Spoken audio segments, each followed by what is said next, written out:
आज की कहानी बड़े बेटे की जिम्मेदारी। मम्मी जी, उनकी तबीयत खराब है इसलिए वो नहीं जाएंगे।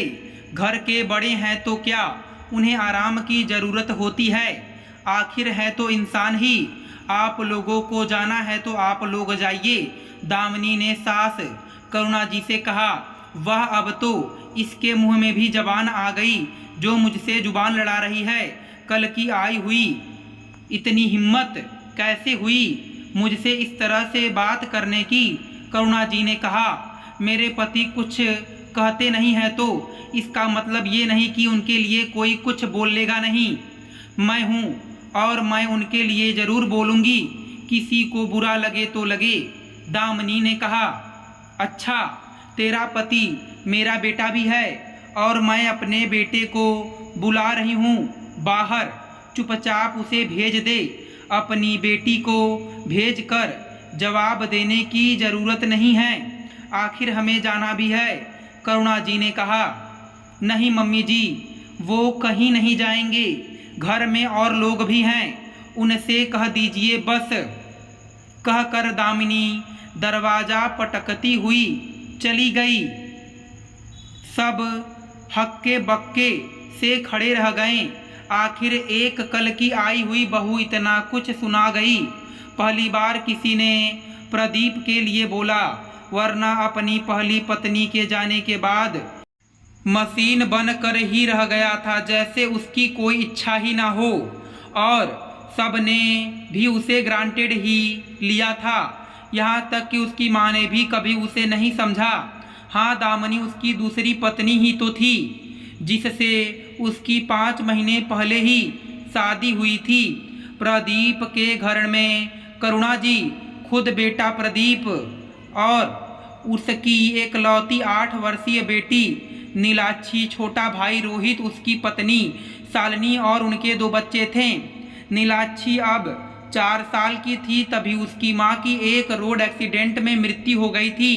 प्रदीप की पत्नी की मृत्यु के बाद तो कुछ दिन तो सबने उसे दूसरी शादी के लिए कहा, पर जब वह तैयार नहीं हुआ तो सब चुप हो गए। प्रदीप शुरू से ही जिम्मेदार पिता और बेटा रहा था। उसने हमेशा अपने परिवार को ही सर्वोपरि रखा था और उसकी इसी आदत का फायदा रोहित और शालिनी उठाते थे। पर यह बात करुणा जी को कभी नजर नहीं आई, क्योंकि शायद उनकी ममता रोहित के लिए ज़्यादा थी। रोहित घर में पैसा खर्च करने से हमेशा बचा करता था। महीने के 7,000 रुपये देकर वो अपनी जिम्मेदारी की इतिच्छी कर लेता था। घर के खर्चे की जिम्मेदारी प्रदीप के ऊपर ही थी, क्योंकि करुणा जी के अनुसार उसकी सिर्फ एक बेटी थी, इसलिए इतना खर्चा तो वो कर ही सकता था। पर प्रदीप ने कभी अपनी जिम्मेदारी से मुंह नहीं मोड़ा। उसे सिर्फ अपनी बेटी की अच्छी परवरिश से लेना देना था। आखिर परिवार में रहकर बेटी पल जाएगी, यही सोचकर वह हमेशा चुप रह जाता, क्योंकि जब भी उसने बोलने की कोशिश की करुणा जी ने उसे ही डांट कर चुप करा दिया। तेरा कौन सा परिवार है जो तू इतना सा भी नहीं कर सकता? ले देकर एक बेटी ही है, वह तो परिवार में ही पल रही है, वह भी एक दिन शादी करके ससुराल चली जाएगी। रोहित का परिवार ही तो तुझे आगे संभालेगा। दिन भर तो हम ही संभालते हैं तेरी बेटी को। रिश्तेदारी में जहाँ भी देने का काम होता है वहाँ प्रदीप को ही जाना पड़ता है, लेकिन हाँ, जहाँ से कुछ मिलता है वहाँ रोहित और उसकी पत्नी पहुँच जाते हैं। कहीं भी कोई भी ज़रूरत काम हो प्रदीप को ही करना पड़ता है। प्रदीप को ही हर काम छोड़कर भेजा जाता है। रोहित को करुणा जी ने हर जिम्मेदारी से बचा रखा था, पर नीलाक्षी अब बड़ी हो रही थी, लेकिन अब तो कई बार तो शालिनी अपने छोटे बच्चे के जिम्मेदारी भी नीलाक्षी पर डाल देती थी। भला 6 साल की लड़की कैसे छोटे बच्चों को संभाले? तो उससे कुछ ना कुछ गलती होती और फिर उसे डांट पड़ती। अब यह सब प्रदीप को भी दिखता था। अगर वो कुछ कहता तो सब हंगामा कर देते। हम भी तो तेरी बेटी को दिन भर संभालते हैं। अगर थोड़ी देर के लिए उसने अपने छोटे भाई बहनों को संभाल लिया तो क्या गलत हो गया?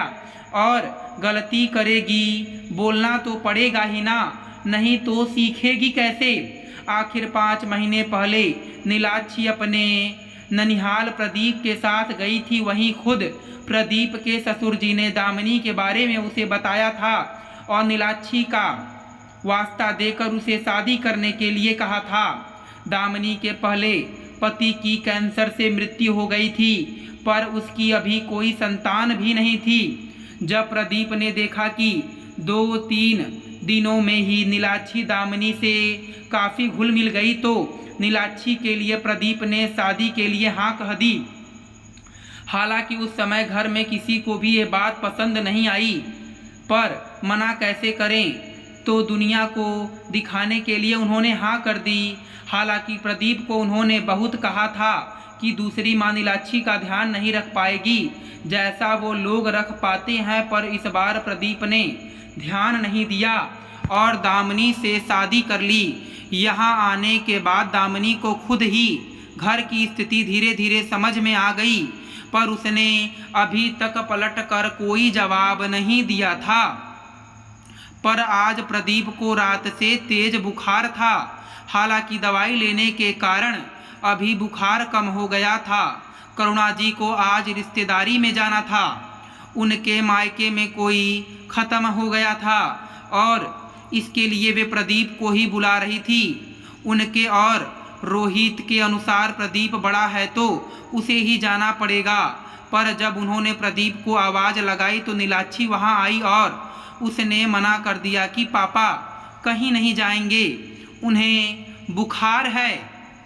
पर एक बच्चे के कहने से घर के लोग चुप हो जाएं, वो तो हो नहीं सकता। तो करुणा जी, शालिनी और रोहित ने अपनी ही राग शुरू कर दिया।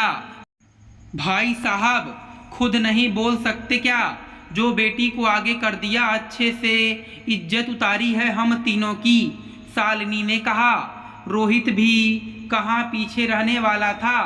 देखा माँ, यह है आपकी इज्जत। अब इस घर में आपको बच्चे तक सुनाएंगे। हमने तो इसलिए कहा था कि भाई बड़ा है घर में और ऐसी जगह पर ऐसे कामों में भाई का जाना ज़्यादा बेहतर होता, उन्हीं का मान बढ़ता। पर हमें क्या पता था कि इतनी सी बच्ची इतना सुना जाएगी। बाहर जब नीलाक्षी के लिए इस तरह की बातें होने लगी तब दामिनी ने बाहर आकर जवाब दिया था। पर अब करुणा जी भी कहाँ पीछे रहने वाली थीं। आंखों में आंसू भर के जोर जोर से रोना धोना शुरू कर दिया। किस्मत ही खराब है मेरी, मेरे ही घर में मुझे यह सब सुनाया जा रहा है। बड़े अच्छे से सिखाया है मेरी पोती को, इसलिए मना करने के बावजूद भी दूसरी पत्नी लेकर आया था ताकि हमें सुना सके।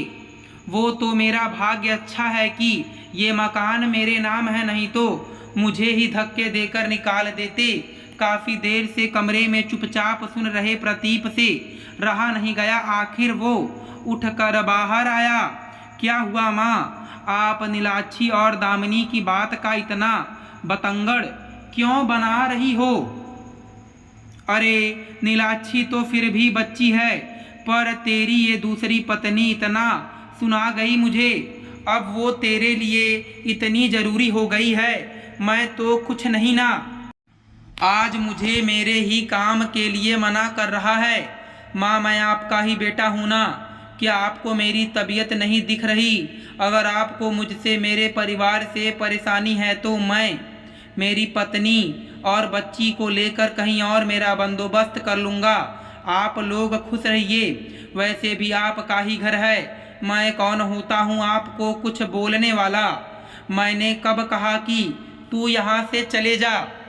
अभी आपने नहीं कहा कि यह मकान मेरे नाम पर है, नहीं तो मुझे घर से धक्के मार कर निकाल दिया जाता। उनका और क्या मतलब होता है? तू अपनी इस दूसरी पत्नी के लिए अपनी माँ से लड़ रहा है। याद रख, माँ माँ होती है, उसकी जगह कोई नहीं ले सकता है।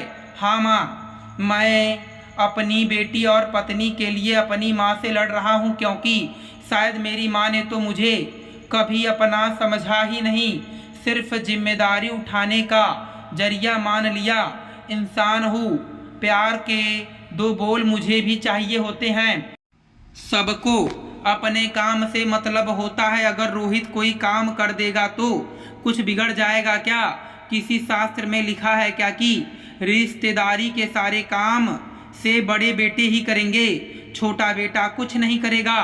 भैया, आप उस कल की आई हुई के लिए हमें जवाब दे रहे हो, हमसे लड़ रहे हो। याद रखिए, हम ही आपका परिवार हैं।